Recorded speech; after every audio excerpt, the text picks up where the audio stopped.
in the halacha, in Yeridea, that's the second section of the 4 sections of halacha called the Shulchan Aruch, the set table, in chapter 266, halacha 3, 4, 5, and 6, he describes how the circumcision is to be done. He says after the cutting, the mohel does what is called mitzitza, and mitzitza means to suck, and it means doing so with his mouth. And one could say, well, why can't you use a tube?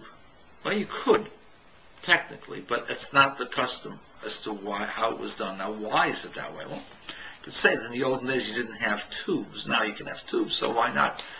The answer, as I thought about it, is that it's not as effective because the tube does not seal as well, it's not as pliable, and furthermore, it's not as quick and it's not as close. You have to have a quick suction action, you have to have more pliability, and also there's the theory, some people feel that it is, some people feel that it's not, that the saliva of a human being has some antiseptic qualities. And it's actually brought in the halacha of the Talmud that the saliva of certain people were actually used as curatives. And so saliva is not a bad thing. Saliva has elements of cleaning, of antiseptic elements within it. And the other part of it is that the suction process of the mouth is quicker, more pliable, and it's more exact and works much better. Now, this of course is technical. So I thought, is there another element to the idea of mitzitza b'peh that I might be able to communicate with you? And this is not authoritative. So relax. If I'm wrong, fine, then I'm wrong. In his translation of the book called the Sefer Yetzirah, the Book of Formation, which is a basic Kabbalistic handbook that the priests had control over for hundreds, if not thousands of years, in his treatise, Rabbi Aryeh Kaplan says something incredible. There are 22 letters in the Hebrew alphabet. There are 20 digits on the hands and the feet. And that prior to being born, the head of the fetus is seen to be near or on the genitalia, because the body of the fetus is folded over. The head is folded with the legs. And this is seen, he says, by the Zohar, that the mouth and the genitalia are together with the 20 elements, the digits, and that this is an expression of the 22 letters of the Hebrew alphabet. Now, what is the genitalia and the mouth? What do they have to do? What do they represent? The mouth represents expression. The genitalia represent the passionate connection that one has to someone or something else. The mouth is also symbolic of the receiver, symbolic of the female element within the human, within the male, and symbolic also of the female. Malchut, kingship, the Shekhinah, the divine presence, is seen as the mouth that speaks Torah. It's also seen as the receiver for all of the divine forces of energy that come from the higher levels and are expressed through the Malchut. Very much like the mother receives from the male and develops all of the limbs of the child, and then the child is revealed through the womb of the mother. And a whole living, thinking, creative human being is created through the womb of the Malchut. And so creation comes from Malchut. And Malchut relates directly to the mouth that speaks truth, to the mouth that prays properly and says the words of Torah that are holy.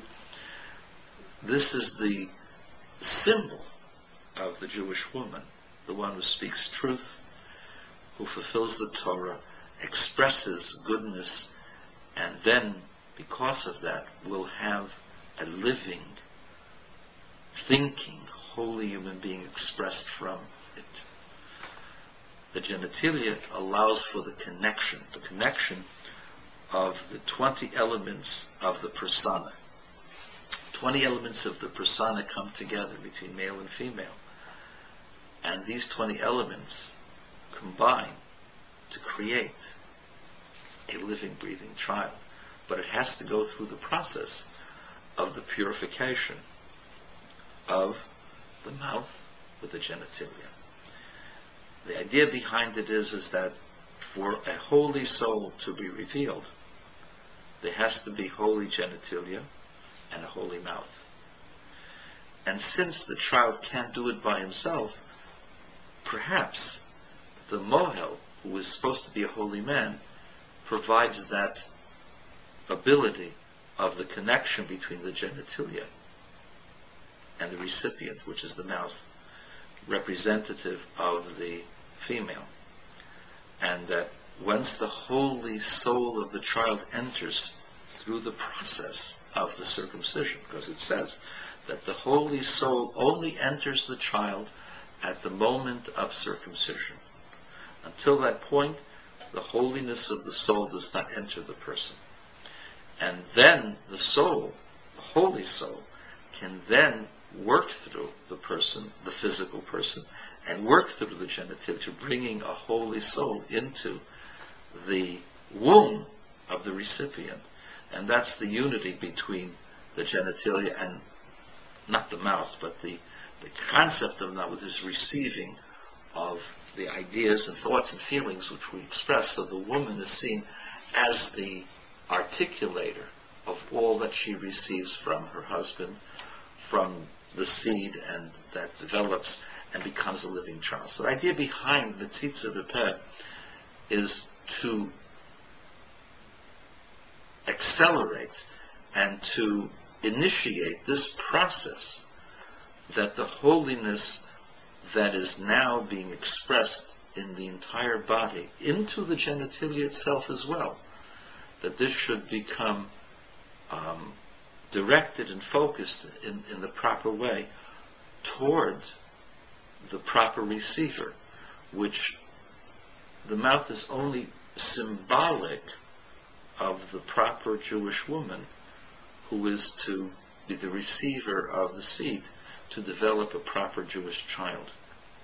And so this is seen as the process of unity, of unification, of unifying one level with another, so that later on in life the person will be able to feel unified with his chosen mate and her chosen mate.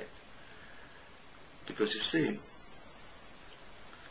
when you see a woman, if you're a man, you see her only as a sexual object. Women don't see necessarily men as sexual objects. Some of them do. Most of them don't. But men, for better or for worse, see women as sexual objects. If it's an object of your passion, it's not someone you want to be unified with. It's someone who you wish to function with and then toss out. It's only a matter of convenience. But if you want to feel unified with that person, then you want to be with that person all the time. You wish to share things with that person. And so the process of the Metzitza is to initiate and to represent that there's to be a unity of the male and the female. It's not meant to be two separate worlds just for convenience.